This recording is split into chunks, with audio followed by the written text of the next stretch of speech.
as you've won just by luck. Yeah, that's why, I mean, it's been fairly well publicised that I don't get on with Jason Plate, so. And people ask, is it for the camera? And no, it isn't for the camera, we do get on at the moment, actually, we're talking at the moment. Bought him a Christmas present.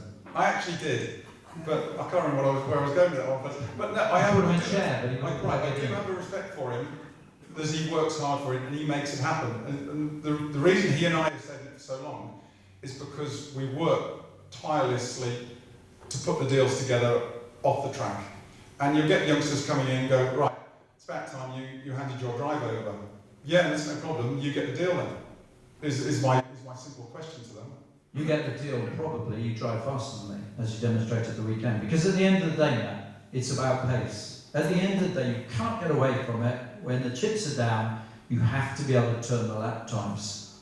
It is, but just going back to, I did actually, because Jason and I, we do have a mistrust for each other, and I think I'm naturally mischievous. I just like, you know, I do things for amusement with mates or whatever, and I think he's a little bit way, but he's the same, but we do have different morals in life, moral lines we draw in the sand. But I will do things to him because I think it's funny, and he'll take it the wrong way, and he'll do things to me, but we do end up falling out big time. But for the first time this year, I went to race retro back in March, February, and I was walking around there, one of the model stores, and I saw this model car which Jason drove back in '98. I raced against him at Bathurst, but I'd never seen this model before. So I thought, well, stuff it, I'll buy it. And, you know, all fares love and war. And I bought this model, and I saw him at Goodwood members meeting, and I said, have you got this model of this car you drove? And he went, no, I've never seen it. I said, well, I've bought you one. To which he looked really funny, and his wife who stood next to him looked at me really funny. And I said, but I'm going to hold it to ransom all year. And I said, and if you touch me, I'm going to smash it up with a hammer. His chances of getting that model at the end of the year in one piece, I'm going to enjoy it. They're slim. I think you should have bought the best 20 quid I've ever spent. Might should have bought 10.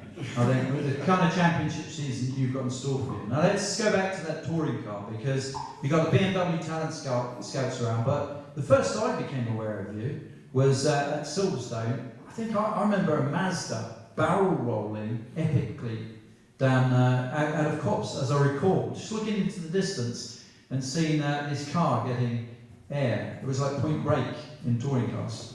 Yeah, I thought my luck had come in. I got my first factory drive in '94 with a Mazda, but you just go back to you say about the BMW stuff. I was lucky they have a sports trophy, it's called the Sports Canal Sports Trophy for anybody driving a privately funded BMW in the world at cruise points, and it's big prize money. BMW put it for it, and you all go to a big gala at the end of the year in Munich, and you pick up your prizes. And we were all in the sort of BMW family, and I'd finished in the top 10 in it the one year when I was running in Group N, and because I'd gone out and done some racing for them in South Africa and the Nürburgring, and the head of BMW Motorsport at that time, because I looked up, one of the key drivers I looked up to at that point was Steve Soper. I'd gone over to see him at Hockenheim, and they'd cheer for the German drivers, they'd cheer for Stuck, they'd cheer for Ludwig, but the one non-German they'd cheer for was Soper, because he was a fighter, and he used to He was hard as nails, wasn't he? And Steve was great to me, he'd give me advice, and he'd helped, but the head of BMW Motorsport at that point, a guy called Heinz Karpfeld, he got up on stage, he was describing his factory drivers at that point, and they got Jochen Winkelhock. He goes, Winkelhock, he warms to the hearts of the crowd and the people around him. He says, Bravalia, he says he is calculated, he thinks the race and this, and then he goes through all the drivers, Chicotto, he says, Soper, he is like the English terrier, where he bites hard into the bone and does not let go. I thought, that's a very good analogy of him. Try buying a car off one of his dealerships now, very similar experience as it happens. But so your first work drive then, for the Mazda, what happened at Silverstone that day? Because it was a colossal accident. I mean, I imagine some people would have got out of the car at that point and said, okay, dust myself off, perhaps not for me. Yeah, I mean, in the mid-90s, it was, one, there was so many manufacturers involved, but it was a massive tyre war as well. So you got Yokohama v Dunlop v Michelin v Pirelli, and we ended up on Yokohama's. And they'd been the weapon of choice a couple of years earlier, but they'd been overtaken by Dunlop and Michelin and everybody. And we weren't even the lead Yokohama team, that was Toyota, so we were proper second string, and it was hard work. And my teammate was David Leslie, God bless him. So, and we were having a tough year, and we were doing all right, but it was a hard year, and budget was tight. You know, Mazda weren't selling too many cars. And anyway, we got to Silverstone, and David was always good for muscling the younger drivers around a wee bit. And we went round Cops, and Chris Goodwin got between us, or was in front of me with David. Get halfway down the straight, they started door banging down the straight, where David started banging into Chris Goodwin. And that gave me a bit of a run on, so I just drafted up on the inside, and I thought, right, I've cleared the pair of them here, this is happy days. And then he banged Chris Goodwin a bit too hard, halfway down to Maggots. Chris lost it, started fishtailing, lost it, and just clipped the back of my car. And I thought, well, it's going round, but it didn't. It just dug in, flipped, and then 10 times it went over. It was like being inside a washing machine, I tell you. First of all, I thought, I was just annoyed that it had gone over. And then after it got over about 4 or 5 times, I thought, this is starting to hurt a bit now.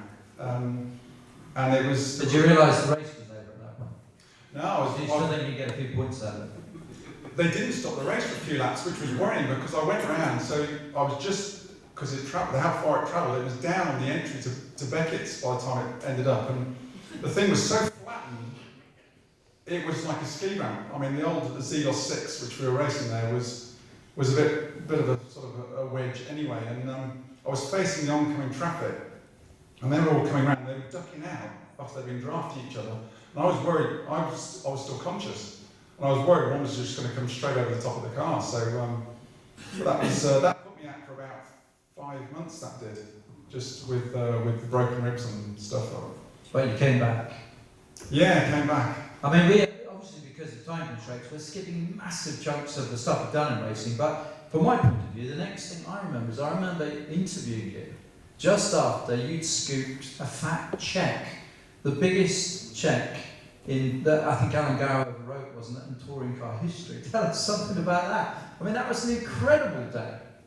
Well, and tell the audience about that. You know, there's a lot of youngsters in this. Just to wind the we managed to. We were having a tough time with Fords in the Mondeos in the mid-90s, and then one of my dad's old pals, Alec Paul, was head of Nissan Motorsport Europe then, and he was running the touring car program. And I think Alec had a soft spot for my mum a while before, and we did a deal. It sort of got a bit unnerving when he started calling me son halfway through the season. You'd more or less put up with anything, didn't you, to drive? I was happy with it. We got a pretty good car, and it was fast. He said, if you do all right with this, that we got to drive at Bathurst at the end of the year, which was '97 with a young Kiwi, Stevie Richards. And we went down there, and it was a bit of a shitbox, the car was, with an Australian team, Gary Rogers Motorsport, but it was all right. And anyway, we had a okay year, and then '98 we had an okay year. But as a reward, they said, right, they were going to. Bathurst became it's such a big race in Australia, and it become the manufacturers suddenly got hold of it into the super touring era that they all wanted to go. So you've got Vauxhall Holden, you've got Volvo, BMW, and Nissan wanted to go, but they didn't have the budget to send RML, who were the factory team at that point. So they got an old bits of car, and they said, would we go? And then, because I'd done it the year before with Stevie Richards, they said, would you go as the drivers? And I said, yeah, I'm up for it. So we went down there, but as I say, the problem in the 90s was the tyres. You never got the tyres as a private team. And for the first time at Bathurst, we got the factory spec tyres. And these things were just unbelievable to drive on. They used to have to, when they used to go testing, they used to have to test on the tyres they wouldn't race on because they were too good. They used to cure all the problems on the car. And anyway, we had a mega result at Bathurst. Mega result. We finished second to Ricardo Rydell in the Volvo by, I think, 1.7 seconds after 7 hours. It was a monumental race, and Anthony Reid and David Leslie were the drivers for this at that point, and Reedy just left. He jumped to Ford, which Nissan and Alec were proper pissed about, but they needed a driver. So after this result, Richo was stopping down in Australia, and I put Alec under a lot of pressure. I said, look, I will... Look, Dad. Father. No, I went... I mean, they were on big money, these guys in the Super Touring era. The Nissan drivers, they were on 300,000 each, plus the bonuses. I think Anthony told me at the time 500,000. That was his Ford wages. Was it? That's why he jumped ship. Yeah. And Good money. so I was going to Alec. I said, look, I was pushing him hard to get this drive after the Bathurst result. And in the end, I went to him, look, I will drive for you for nothing. Don't pay me, just let me prove to you what I can do. And maybe I should have offered him my wages. Take the wages, and I should have offered to him, but I didn't.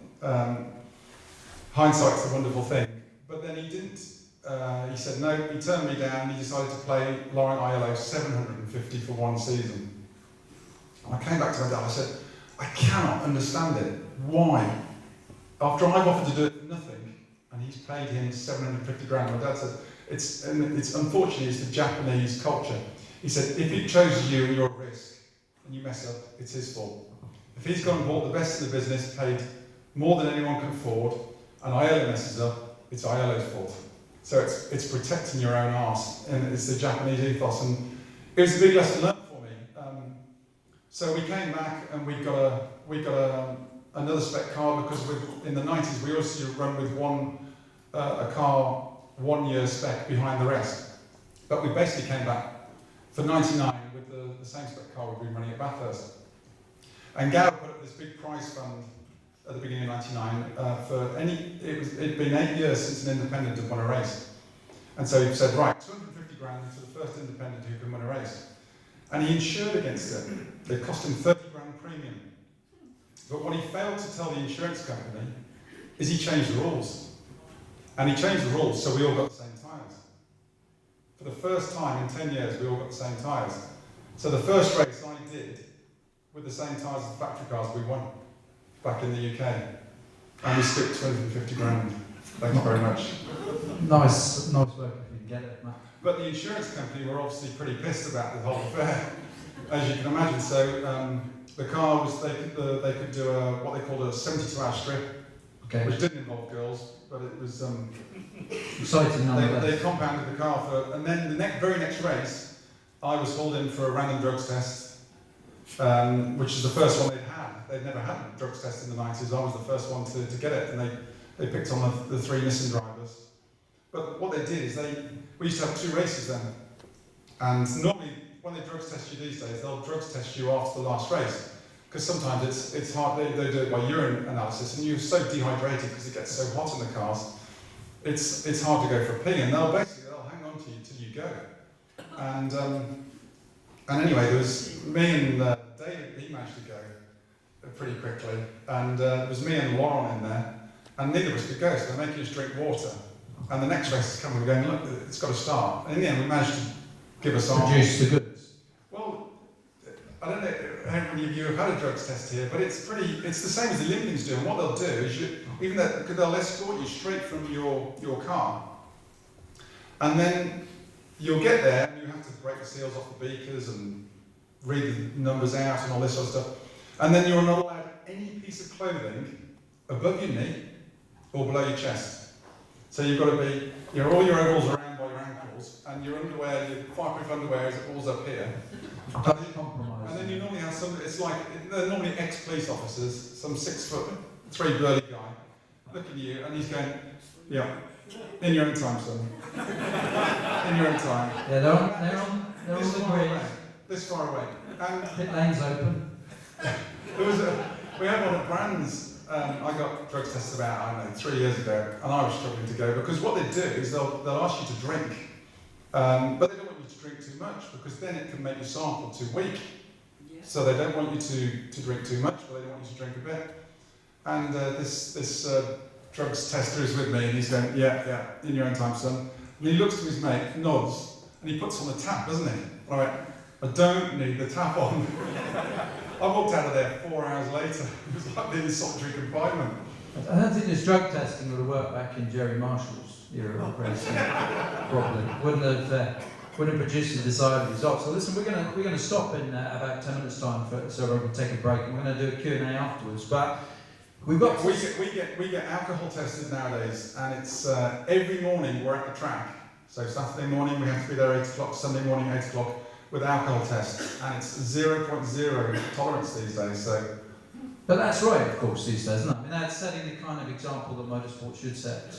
Well, that's why when I was following Rob Austin, I thought, well, he's done 30 minutes, he's going to need a beer soon. He can't last forever. Exactly.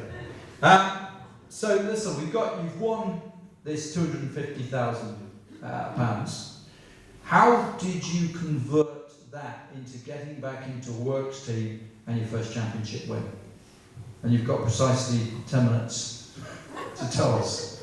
Well, super touring was on the cusp of dying. Yeah, can we cover that? Because that was a great shame actually for the sport, wasn't it? Because that period, it had lit and it had gone like wildfire, and I guess it just got too expensive, didn't it? It did get too expensive. People too greedy, perhaps. Or I think there were some people making a lot of money in those days. Unfortunately, we weren't one of them. Every penny we earned, we spent just trying to keep up with the Joneses. So, but the public recognition that was really high at the time, wasn't it? I mean, people live TV. Yeah. It's all about TV. And I feel that, and it's really good. I feel that coming back to a degree this year. The buzz is there. Yeah, they make characters, and they've got Plato for his sins. He's recognised as a when I watched Wacky Races, we all loved Dick Dastardly, didn't we? Yeah, I loved him, and Jason's recognised that, and he plays to that beautifully. I used to take it. Matt, who are you? I'm not Penelope Pitstop. I used to take it personally with Jason, but now he's just an arsehole with everybody, I think. So I think. I'll be friends with him, and but I just know not to trust him, and he doesn't trust me at all. So it's quite a good relationship. But we've had the problem is it's a fine line because aggro puts bums on seats. We all go to a race and we go, we all Nelson Piquet scrapping around Hockenheim. We all love those moments, don't we? Me and Jason in the pit lane at Rockingham, me drawing back to knock his lights out, and. Us getting frog marched straight past the clerk of the course office to the stewards. They fast-tracked us straight to the stewards. And then we're in there together like two naughty schoolboys. And you're a disgrace, people are looking up to you and all this sort of stuff. And then we both walk out with a few £1,000 lighter. And then as soon as we walk out the office, the ITV blokes are going, "Fucking hell lads, that was brilliant, can you do it again?" Well, hang on a minute, we're going to do a mixed message here. So, but that's what the TV, that's what general public wants to see. They want to see a bit of bumping and barging. It's not a free-for-all. Every time there's a bit of contact out there, we're all hauled up in front of, gone are the years. I can't remember when they actually changed the rules, because I know definitely in the super touring era, obviously, a lot of you know, you accrue points on your race licence the same as a road licence, with 12 being, but they used to get cancelled at the end of every year. So if you got to the last race, and you got 3 points on your licence, or a clean licence, it was happy days. All the vendettas were going to be sorted in one meeting. And I remember those championship season finales were fantastic meetings, weren't they? I can remember the driver briefing at every last meeting, they were going, "Now, we're going to be coming down on you hard." I remember being at a World Cup meeting at Paul Ricard, and Gabriele Tarquini took out 7 people on the opening lap. He was just a whirling dervish. That's the Italian defensive. Now they've changed it. Obviously, it's a rolling year, so we always know Jason's got some points on his licence. But I have to admit, I think another one of the reasons that people watch the touring car and are so fascinated is it's compelling viewing. I think most people would agree, because everybody knows you guys are out there battling without a safety net. Because let's make no mistake about this. Both of us are friends with Kelvin Burke. You crash one of those things and you crash badly, it can hurt. Let's not pretend otherwise. Yeah, there's a lot of momentum and weight in the touring car. Just as we see the guys get away with it more often than not. I mean, I know from personal experience hitting the bridge at Snetterton that these things can hurt. I mean, one time I got, we're all about good times and great times and racing and everything. And there's some rotten times as well. I mean, I did 10 years on and off in Australia in the end, because I did a few years with Super Tours and then I went back for the V8s. And, you go to see those V8s and the crowds they get there. A lot of the people we see, and I've explained this to people before, a lot of the people we see and know and we speak to in Australia, they're all from the coast. And it's when you fly over, and I've flown in a chopper over the centre of Australia, and it's still quite populated, those people from in the middle of Australia, you realise why we shipped their ancestors down there 200 years ago. I mean, it is like a scene of deliverance, and a lot of those are V8 fans. I was with Holden in the V8s, and you get the incumbents, because they won't mix. They're not friends with each other, they're very tribal. And they always told me, if you go off and you're in front of Ford fans, don't get out of the car. Because they'll throw stones at you, beer cans at you, and if they find out you're a pomp, there's a bomb in the car, they're going to probably kick off. So it's a tribal thing down there.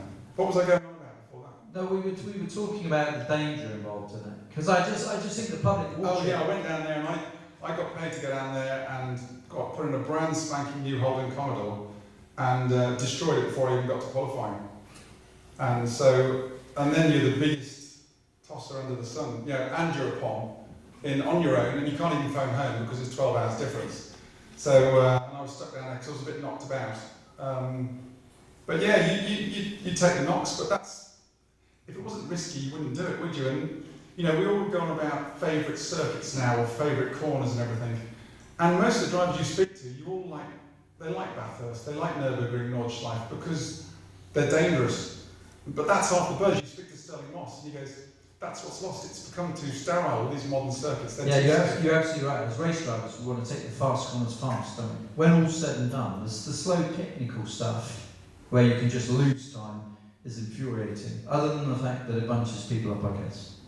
Yeah, you don't want to, you do, when it happens, you want to spin into a nice big tarmac or gravel track or whatever, but you want to get to the end of a race and you go, oh, gosh, that was close. That's the adrenaline, that's the buzz, and that's why we started it. That's why I started motocross, and that's why I started racing. Yeah, you want to win, but I can remember, I'm not the person who's always about winning. It's about the thrill, the buzz, on how well you feel you've done internally. I can remember I've finished some races in 10th, and I think I've done great. I always say the best race ever is not when I've won a British Touring Car Championship, it's not when I've won the 250 grand, it's when I finished second at Bathurst, because I felt we overachieved on that day and that weekend. And that's the one I'm most proud of in my whole career. And I didn't win it. So that's what you've got, that's just me and my internal thing. You know what, we're going to take a break in a second. We'll do a Q&A and maybe a little bit more chat afterwards, if I guess they're still awake, after they've had a refill of their drinks. But you've won 3 Touring Car Championships. You've got 54 victories under your belt. Have you got anything else left to prove? Is there anything else that you want to do in the world of racing that could relight your fire? You've come back to the touring cars this year. The thing that amazes me, you come back every year with the same passion as the youngsters. And as far as I'm concerned, I know we think we are youngsters, but there are some fairly young drivers out there. And at the end of the day, Matty, you're delivering the goods in front of all of them at the moment. What's left to prove for Matt Neal, race driver? Well, I always said I wanted to do Le Mans, but then I thought, I'm getting too old for that. And you need to be, the opportunities I had when I was younger, I either hadn't got the budget, or it wasn't in the right car, or there's a lot of politics involved, in it, a lot of politics. And the last couple of years, people would come up to me, one of the questions was, do you still enjoy it? And actually, I can honestly say the last couple of years, I didn't enjoy it. And it had become a job, and I was doing it, and I didn't enjoy it, and I would get to the start of the weekend and I'd go, I'll just look forward to Sunday night, which is a terrible thing to say because I started it, it's a sport I love. And I actually did, about 2 years ago, I started just dabbling in the historics and going to Goodwood Revival, going to some of the others, going to Silverstone, just seeing the dark side. Neal Brown race, just going to support him. And it was really weird because you went to a meeting and everyone would smile at you and everyone would be polite. And I thought, this is what I've missed, and it's actually really. Like being at the motor club. It's refreshed me, and it's made me realise what, and it's made me totally change my attitude to how I am in touring cars again, and it's given me a fresh lease of life, because it's made me remember why I started with motorsport, and remember why I love the sport. And I made a New Year's resolution this year that no matter what, and it's not going to go your way every weekend, every day, and you're going to have rough weekends. I made a New Year's resolution this year that I was going to smile every day, no matter how bad it's going against you. What you pick up, what you do, I was going to smile every day in adversity, and so far it's worked. I'm enjoying it again. Okay, we've had a good first meeting, but I've got a really positive attitude going forward. I bet you were smiling on Sunday. And it wasn't wind. Ladies and gentlemen, we'll be back in about 10 minutes. Matt Neal!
What you've been looking at. How are you, Steve? Really well, you? It's you, yeah. I didn't know you were one of these budding. Are you going to do commentate as well? Commentate, but present all shows. Matt and I work together. I need to bring you. An evening with. I need to bring you. It's basically quite shy, actually. Yeah, sure. Well, yeah. Because his dad, I told him he used to, minis used to have strips around the wheels. Because his dad used to lean on people, all the strips used to go. They'd be out here and out there at the end of the race. Yeah.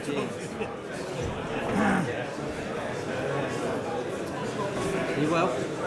Yeah, not too bad. I moved house about a year ago. I've been on holiday in Greece and